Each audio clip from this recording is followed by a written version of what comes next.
Alright, what's up guys?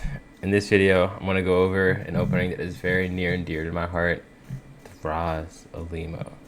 So, the reason this is very near and dear to my heart is not only have I had a very poor record in the Ras Alimo, but my students generally don't make it to move 4 in the Ras Alimo. And if you're watching this video, you know who you are, you know who you are. Alright, so the Ras Alimo is characterized by bishop b5 right here. Okay, so I'm going to have a separate video on this, but I'm going to cover it in this video too. In the Sicilian, the d4 square is very, very important. So if they can go d4, you need to prevent them. So the common mistake I see with a lot of my students is they think it's a closed Sicilian and they go g6. G6 is definitely a move, but the problem is technically they can do this and get the center. So the way to remember in the Sicilian, all Sicilians, at least the ones that I teach, is if they can go d4, move 3, you're going to go e5. So here we do go e5 here to stop d4. Now the first question that a lot of people have is, okay, take, is this pawn free? Now, there are two ways to get this pawn back. It depends on if you want an endgame or if you want a spicy middle game. So the middle game side is queen g5, knight f3, and queen takes g2. Here, let me put the engine on so y'all can see. So this is about equal, but you can see like white can't castle. It's a very ghetto, and the huge part of the Ras Alimo, and I should probably I'll cover this in a sec, is you have 2 bishops. So okay, so actually let me take a step back and go over the philosophy of the Ras Alimo. So the reason that white wants to give up this bishop is you get double pawns. Let's say, for example, let's say a6. A6, one of the worst moves here.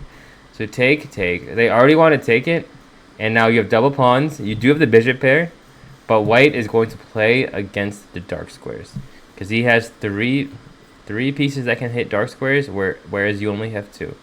So a lot of times black will in shadow, and white's going to try to get an attack on the dark squares and control these kind of squares. Okay. So going back to the actual variation, so e5 take on c6, so pawn takes c6. All right, so knight e5, we saw the one variation with queen g5. The other variation is going to be queen d4. So queen d4, knight f3, queen takes d4, and the only way to really maintain advantage here is you need to go bishop f5 kind of ASAP. So bishop f5, hit c2, d3 is a pretty common move, and then you're going to go c4. And the whole philosophy of why this is better for black is we have the bishop pair, we are opening up the position, and the bishop should be better in this position, something like this. So you can see minus 0.69, 0.7, and black is doing well here. So if they take this pawn immediately, that's the idea you're going to go for. So now let me go over the more common variations. Okay, so let's go over early c3. So if they go c3 super early, the idea to know is against c3, you're always going to go a6. If they go fast, you go fast. So you're going to go a6 here. Now, if they try to take this, once again, you can't go queen d4 here, but queen g5 is already pretty good for black. You're going to get this weird position, and c3 does not help white, whereas none of black's moves really hurt their side. So a6, bishop a4, b5, and then here d5, and you have the big center. So that's the idea of the Ras Alimo here, if early c3. So now the much more common variation is castle. And this is where we make a very strange move, but the idea kind of holds. So here we go bishop d6. So what we're trying to do is obviously we're trying to castle fast. So we want to go bishop, knight, and then castle. And also we have to protect this pawn because now it is actually hanging. Because they can go bishop c6 and knight takes e5. Okay, so bishop d6. Now, I would say there's pretty much 2 main moves. And if you're playing someone really good, then there's 3. So let's go over c3 first to stay consistent. So same idea. If they play fast, we play fast. So a6. Now if take, and d4, this variation equalizes. I think I played this variation against Ishan Mahimi, this grandmaster from Iran. And it was a pretty quick draw. But you got 2 bishops, you got open position. Nothing super exciting, but no problems as well. Okay, so that's if they take on c6.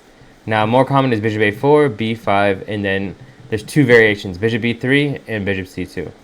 So if bishop b3, we're going to just go c4. Take the tempos. Tempos are good. Bishop c2, and okay, this is the idea. If they can go d4, generally you go knight e7. If you can prevent d4 in some capacity, then you go knight f6. So here we go knight f6, because if they go d4, we're going to just take this. And I actually played this game against Daniel Gersh and had a very, I would say, exciting game that I didn't play too well the second half, and it ended in a draw. It's that funny. It ended in a draw, but because we're friends, he didn't torture me. He could have definitely tortured me if he wanted to, and I was very happy that he didn't. All right, so that's if they go bishop b3. Now if they go bishop c2 straight, now if knight f6, they can go c4. And if c4, a4 is already really strong, so you don't want to mess with that. So the bishop goes straight to c2, then we go knight e7. Okay, and then we play all this position. And this is actually pretty fun. You get the two snipers, the two stingers, pointing this way, and black has a lot of potential. Okay, so these are the early c3. Now d3. So d3, just like if c3 they play fast, we play fast. If d3 if they play slow, we play slow. Actually, wait, I want to look at this variation real quick. So here, and bishop c4 is also another very important move. So here, anytime they go bishop c4, really important, do not go knight e7. Knight e7, you will instant die with knight g5, because after castle and queen h5, there's nothing you can do. So any bishop c4 variation, we're going to want to go anything but knight e7, knight f6 is the move. Knight f6, d4, I think we just take it all. And we can just play this guy. I think this one gets pretty gnarly, actually. Nah, so actually this just transposes to where we're trying to go.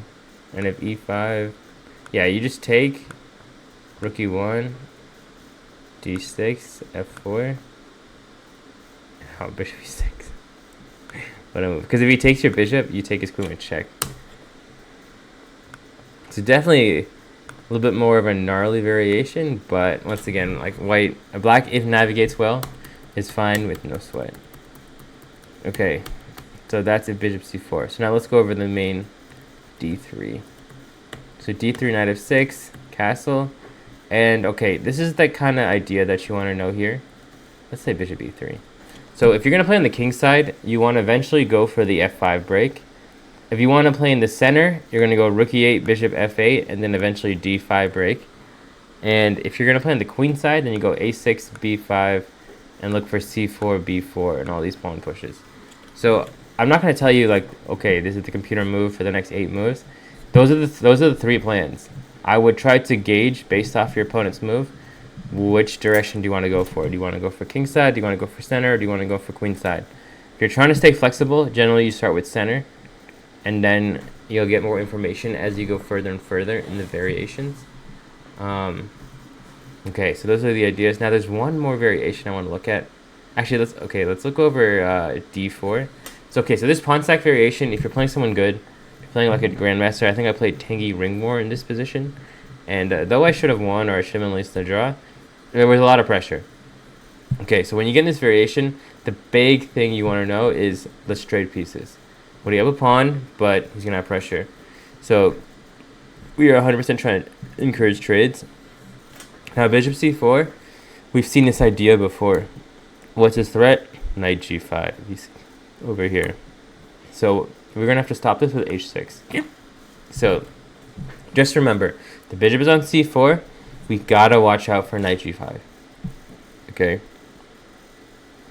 So d4, knight takes. Bishop c4, h6, take c3, bishop c5, and this is pretty common. And here we go queen e7, and then at this point you can kind of choose what you want to do.